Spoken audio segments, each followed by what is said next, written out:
Since the Great Recession, weak economic growth has raised numerous questions, caused many anxieties, and has led politicians to promise a sharp pickup in the pace of growth. Shortly after the 2008 shock, governments and central banks stepped in to mitigate its consequences on the economy.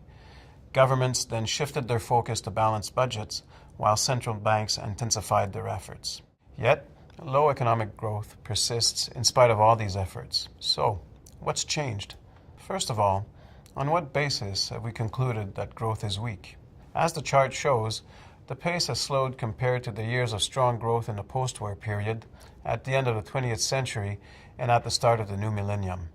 But is this a fair basis for comparison? For many of us, especially for the baby boomers who experienced a period of strong post-war growth, the GDP growth rates that we are seeing today do not seem much. At the time when children born after the end of hostilities massively integrated the labor market in the late 60s and early 70s, the average rate of growth of industrialized economies, at least in Canada and in the United States, was around 5%.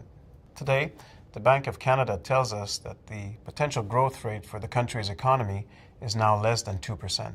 The return to high growth rates that politicians dangle seems unrealistic in the current context of slower population growth. Their prescriptions to do so, notably protectionism, even jeopardize the high standard of living we enjoy today. Indeed, challenges remain. It is maybe time to review the growth objectives in light of more realistic possibilities.